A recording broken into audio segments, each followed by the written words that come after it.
here I am. This has been sitting here for a few minutes, and as you can see, it's like a look, ma, no hands. This is I've done this on and off for years. I've had the vacuum pump for about 20 years, and like everybody, I bought it because I was doing some veneering, and I learned how to do that. You know, I don't use it very much for veneering. I have a press too that'll do about, I don't know, 18 by 24 or something. I have a mechanical veneer press that works pretty good. It's made for bookbinding, and I'll show it to you some other time. And so this is kind of a cheap Ibanez classical. It's really not worth much, maybe, you know. And with a broken off bridge, it's not worth much at all. Let me tell you. But you know, so I bought it, and you know, to fix it up because I want to check it out. Like what a hybrid. I actually at the time I didn't have a. You know, I play nylon string guitars. That's what I built for my guitars. But I didn't have one that plugged in at the time. And I don't know, I was playing around with effects or something like that, and so I wanted one I could plug in. And so I bought this one on eBay, and it was damaged. I never got around to fixing it. And so here's what it is. You know, I just don't think it's not a very nice guitar, but it does plug in. You know, if I want to do that. So I got to fix it. And also the other thing I have for vacuum clamping is I have one of these, which is the vacuum bridge clamp by Luthier's Mercantile International, which went out of business. I bought it on their going out of business sale, but I've wanted one for years before that. And the issue actually with this guitar is you can't fit regular clamps inside it because it's a thin body guitar, so you need to come up with another solution. Either like vacuum clamps or like a go-bar deck or something. And you can't put too much direct pressure by squashing the soundboard with like regular clamps because you could crack the soundboard that way. So that's why, you know, you kind of have to come up with better solutions than that when dealing with flat top guitars like this, you know, acoustic guitars. And the clamp is just let me just move the camera. Let's see if that's a better view. Yeah, you can see how the clamp is made. It's just an MDF clamp. And I think originally what I did was I made it for clamping cabinet sides where I had like a long bookshelf or whatever where it's long and tall. And that's just awkward, you know. And I was like, how can I clamp this? Oh, I had the vacuum clamp. Let me figure that out. And so I made this. So it's a good right angle clamp made of MDF. For clamping a guitar, it doesn't matter that it's a perfect right angle. But for this, it's useful for doing the corners because I would like. At the time, I think I was like using biscuit joints for just a little strength and alignment and the corners of some casework like that.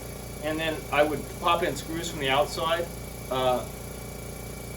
I wasn't so much into pocket screws for that, but I would put in screws from the outside and fill them or whatever if it wasn't going to show. And so this has made it easier and quicker to put those together for me. And it's hardware store parts really. And I just, you know, and then it'll come right off. This one doesn't suck as good when this one is open. So if this has to be closed, and the other one will suck good. Oh, there it is. That one's open. Now it's closed. So that's it. So this one's stuck on here good. But if I open that one, there's nothing on it. This one will come off. See. So you have these two valves, and you know, like I said, they cost me like I don't know, $3 a piece or something like that. They're just regular hardware store ones. Here, I'll unclamp this one, and you can see. You can see just how it is, and what the clamp is on there to kind of try to prevent the hose from crimping or kinking. Not that was ever a problem, but it's just there to because just how you see the hose is. It's not really the right hose or whatever. It's just some piece like cut off a piece of hose that I had, but maybe something maybe a thinner hose like that I didn't know anything about vacuum clamp at the time. Maybe a hose like that would be more appropriate and more flexible. For this kind of tight bend.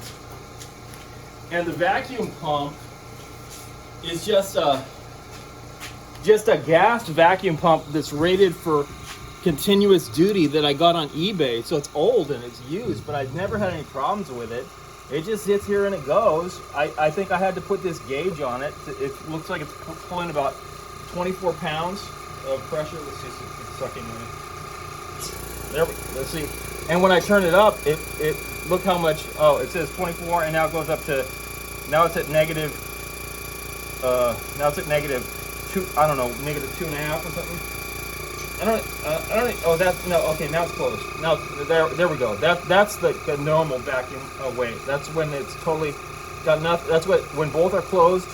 This is what it looks like when one is sucked down, and the other one's open. goes like that.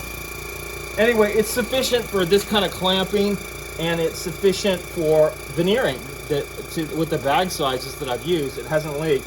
You know, a lot of guys, they want to use an air compressor and so on, and they want to use an air compressor because they have one, and they want to use the Venturi effect with the air compressor, and you have to make a. But why I don't like that, well, is because this was only like, I don't know, 50 bucks or something, 60 bucks on eBay at the time. This is 20 years ago, so.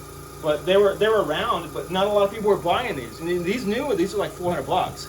So I was just like, buy a new, use one and see how long it lasts. It doesn't even have a switch on it. I just plug it in or unplug it because I either want it on or I don't. I mean, it doesn't, you know, if I want it on, I plug it in. It's not a big deal.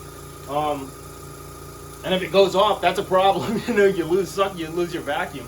So I've walked away from it when veneering, but I haven't really walked away from it when it's clamping a guitar. You know, I haven't done that.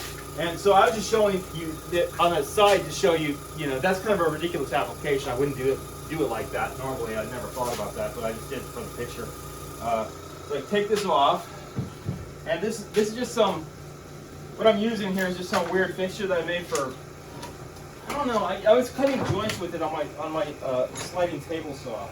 And I don't remember exactly, but it's just a thing that I have, a right angle fixture of some kind. And here's a piece of like pre-finished maple. And here's what I usually did when I was, what did I do here? Oh, here's what I would do. I would put this in my vise when I'm making classicals and doing finishings or whatever. And I would put this here, right, and find a switch. And it sucks on there real good. And then I would clamp the guitar, usually for finishing, something like this. Finishing or sanding or scraping or whatever. Oh, there it goes. Didn't get the suction right. Something's a little off. Let's see. This one's open. This one should be closed. So you do want to be careful. I mean, you want to make sure you get it right. And I mean, it's worked on guitars when I'm doing it before, but this one's got the hardware installed in the headstock, so maybe that's throwing off the balance. This time I'll hold it and see. But it hasn't been a problem with no, it's like that. It hasn't been a problem for me with yeah, I think I just had it positioned wrong or something.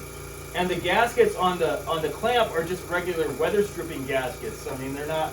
I tried to miter the corners and so on. They're just stuck down with regular adhesive, and I'll show you that. And there's just a hole in the middle, so it's really very crude. And I have some vacuum pumps too that I bought on eBay pretty cheap. I don't know, at the time they were like $5 a piece. Plus I got some tubing with them. The gaskets may be worn out on those. I'll have to look at them and see if they're any good anymore. But now I've looked around and I see people are charging a lot more for those vacuum pucks, and I don't know. You should just go on eBay and find some cheap ones because there's these brand name ones being sold by Brockler and so on, and I think they're just overcharging you. They're like, oh, look at these suckers, take their money. You know, you don't need it. Do things yourself. So it looks like this is the way I did it. And the combination of these two, it's just a hole. It's just a hole and it's just screwed in there, you see? It's just, I just drilled a hole and just kind of screwed this in, like you do when you're just figuring stuff out. And there's even pencil lines on there and maybe a little glue and stuff. I put together pocket holes. I just needed to be square. And you can see it's not even a perfect seal. It's just good enough and it works okay. And I don't remember if I've ever just tried using the inner seal. I don't know. I probably looked online on the internet and saw some examples of things we made. Oh, look, this one is the only one with it. Maybe I had it backwards. Maybe I should. I don't remember. Maybe this fell off, or maybe I decided this wasn't necessary. I don't remember. But for whatever reason, it's the way it is. So if you want to get into vacuum pumping, maybe, and you don't want to mess around with making one of those fancy setups with the Venturi system, and you buy stuff, and you got to buy tanks, so your air compressor, you're wearing your air compressor, and you have to listen to it, and it's cycling on and off, and you got a tank, and you got all this. Maybe you just go on eBay and see if you can find an old gas pump and use it till it wears out. So these are rated to go a long time, just like all day. I've left it. I've left it running like all day doing veneering, and I don't remember how long it took, but you're supposed to leave some of that stuff in a veneer bag for a long time, like, I don't know, 8, 12 hours, something like that. Curved veneering and stuff like that, you want to leave it in there a long time. So that's something you might want to explore. It gets a little hot, but it's fine. And this is I think this is for water to come out, but I don't think I've ever seen any come out.